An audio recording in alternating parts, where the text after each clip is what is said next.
Greetings and salutations, you lovely inhabitants of this earth. Eric and Mark with you guys today for League on Lock as we continue ranking the players ahead of the 2019 NA LCS split, or nowadays, just the LCS split. There's only one, Mark, no more NA. Hey, the better LCS wins, NA LCS, it's just the LCS. In the end, only one LCS can reign supreme, and it will be North America. We're still waiting on some roster changes or moves on the LCK and the LEC out of SK and KT, so we're sticking to NA for player rankings and starting off with the AD carries, where you had a lot of bot lanes mixing up and changing ahead of 2019, some storied ones in the LCK and even in North America. And starting off with the number 10 ranked player, it is a former world champion making his return to the LCS. Get excited, it's Piglet.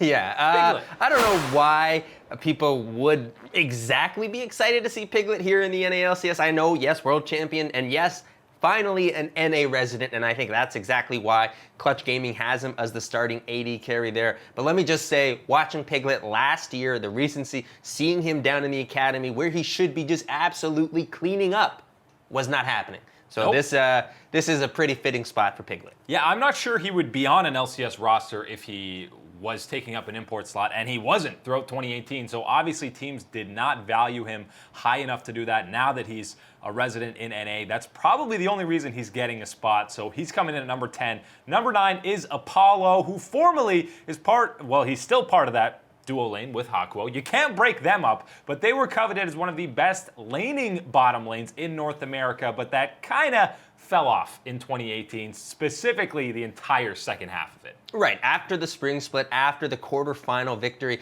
that Clutch Gaming was able to take away from Team Solo Mid, everybody was talking about Hakuo and Apollo, always talking about those incredible thresh hooks, and yes, that still exists. Hakuo is still unbelievably strong at hitting those CC hook shot, things like that, always seems to find a way to do it. But his partner there, Apollo, it doesn't seem to be that the damage numbers, the carry potential is not coming through on his end of the bargain there. That duo struggled in the summer split mightily, and it really derailed a lot of the hype that had been gathered around them. Yeah, and with maybe a change of scenery, maybe things get back on course, but that Echo Fox roster doesn't look the strongest, so Apollo in at number 9. Number 8 is the most recent re-signing for the likes of Optic Gaming. It's the 2017 Spring MVP Arrow back with his squad. He comes in at number 8, and I said before, at times he felt almost invisible in Optic Games. Which is crazy for the AD carry position there last year, and the way that Arrow, someone as we know how strong he is at team fighting,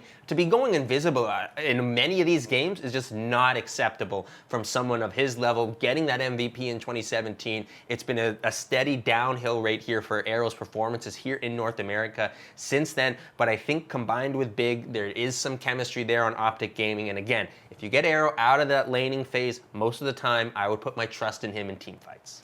Definitely comes in at number 7.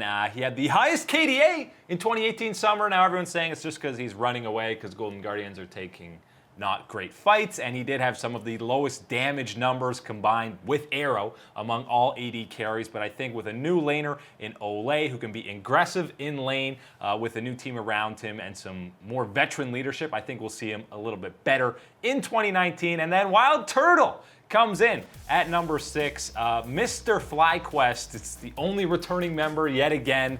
They love this guy. He's the face of the franchise right now, and he's also the best pro player vlogger that we've ever seen. Yeah, but hey, even Faker doesn't know who Wild Turtle is yet, so that's... Oh, that was heartbreaking, man. That one hurts quite a bit. You should check that one out. But hey, again, away from the games, props to FlyQuest and Wild Turtle, putting out some amazing content here, League of Legends type of stuff, awesome to watch. But when you're talking about Wild Turtle on the Rift, it's the same Wild Turtle that we've always known and loved. It's still aggression, still flashing in, and if it doesn't work, we'll try it again next time. But this year for FlyQuest, it turned to work out a lot more often than not, and I think the pairing here of with JJ in that bottom lane, him and Wild Turtle really developed a good synergy, able to keep him safe, able to go in when he's going to be aggressive. I think that this is a good pairing for FlyQuest and one that can develop even further. Yeah, and it's a plus whenever you can return with your same duo lane partner, and FlyQuest is done with all the subbing out of supports. JJ's a starting support with Wild Turtle, and I think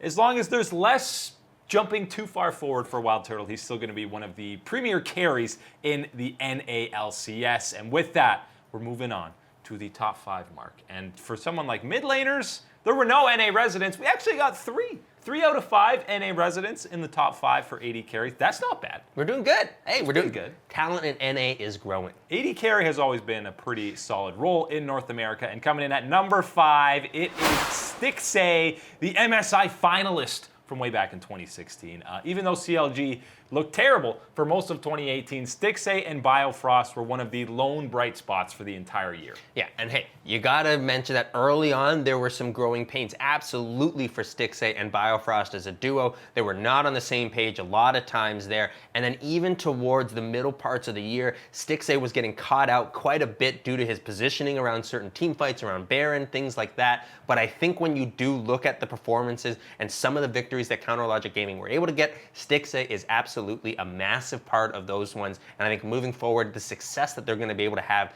this year is going to rely a lot upon that bot lane.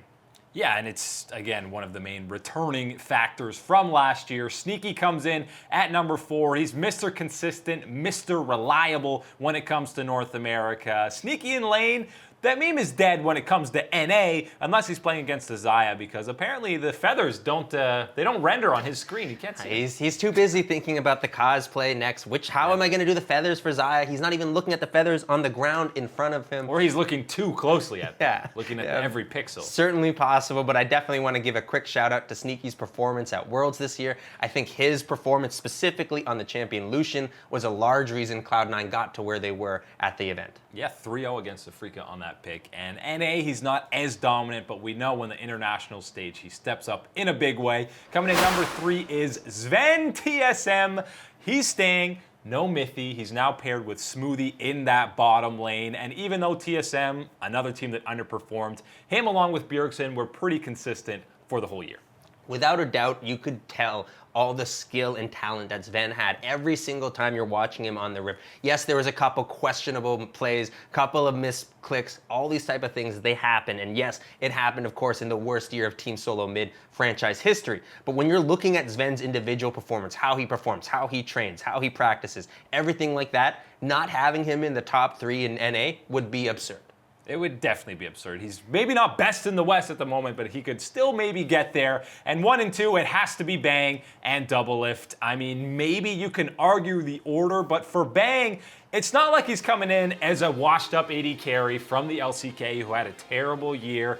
He was the most consistent member of SKT and still one of the best AD carries in all of Korea. And by the way, it's a pretty stiff competition, and he's already rivaling Sneaky for best cosplay. Hey, and come to NA, it's the cosplay region. Everything's going to be good here, Bang, but definitely has to be the #1 pick here on the AD carry list. It was so tough to not give it to Doublelift, our boy, our NA hopes and dreams right there.